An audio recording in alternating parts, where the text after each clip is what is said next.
Adrian, I suppose, look, the start of the senior championship as competitive as always, and looking forward to the new season. Yeah, absolutely. Yeah, we've just finished up the league campaign now, and I think we've a month in between that and kicking off the championship at the end of July. So everyone's looking forward to it and raring to go. I suppose, look, Na Piarsaigh always expectation, considering the results over the last, 8-9 years. Is that something that drives you on each year when you know that the standard is set so high within the club and you're constantly aspiring to be in the last four and making finals and ultimately trying to win this competition? Absolutely, yeah. I think since 2011, we've built a bit of a tradition, but it's still a very new tradition, very recent. So it's up to this group of players to continue to drive that on, as you said. But it is a fresh new team, a lot of new panelists. So it's up to them to kind of put their hands up for the jersey, build that kind of competition in-house and hopefully put together a good championship run. What has made Na Piarsaigh so successful? You mentioned there in the space of, say, a decade. Why are they so consistent? Well, I think before you look at that decade, you probably need to go back a little bit further. We're still a relatively new club, I would say, in the context of Limerick. 1968 is when we were founded.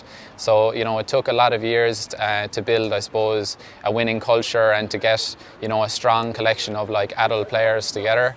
We were staving off kind of relegation for a long time, and then you managed to build an underage system that produced winners. I would say the teams that were used to winning are certainly competing at the latter end of county championships, and ultimately when you get kind of 2, 3, 4 out of all those age groups and start breeding them into a senior team, you develop a new culture, hopefully a winning culture, and one we look to continue. And so consistent then last year, Kilmallock, yourselves and Kilmallock have this great rivalry, but it is a very competitive championship. But say what happened last year, would that drive you Na Piarsaigh on this year? Absolutely, yeah. Last year we were pipped by Patrick Swell in the semi-final, and any one of those kind of perceived top 4 teams are going to be a massive threat. I think on any given day each of them would fancy beating the other one. Between ourselves and Kilmallock there's massive respect. They're a really superb traditional hurling club, and they'll certainly be fancying their chances this time around again as well. Injuries, I suppose, Adrian, have been a real killer for you for the last couple of years, but it gave you an opportunity to, I suppose, give starting berths to a pile of new players. But it appears that things are turning around for you this year, and competition for places must be really, really strong in your group.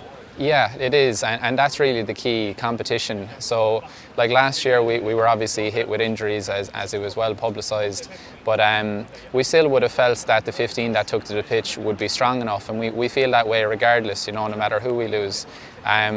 So if we can keep our panel healthy from 1 to 36, that gives you an even better opportunity to produce a higher standard of training and ultimately a higher standard of results.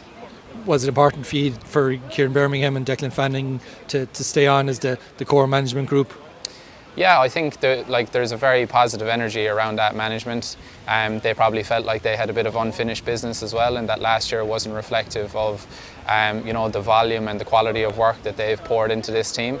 So yeah, I think the group were more than happy to stay going with that management, and hopefully there's another big push on us this year.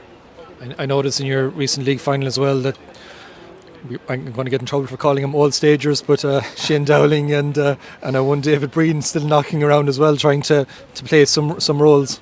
Yeah, well, if you're calling Shane Dowling an old stager now, I'm actually older than him, so I don't know what that makes me.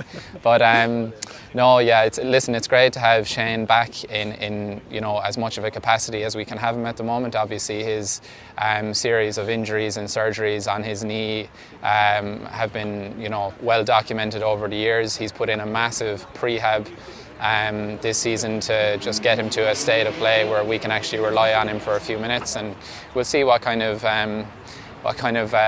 let's say impact he can bring to the team this year. Keeping him healthy and fit is obviously the biggest limiting factor in doing that, but I think he's confident that he can contribute to the team again. David, his career kind of speaks for itself. He's someone that was a real role model in the club, not only for myself, but I know for the generation of players that are still coming through the club here now. It's great to see him back in action as well. Again, he's just recently become a father for the first time, so he has other commitments in his life too, but I think if we can have both of those back,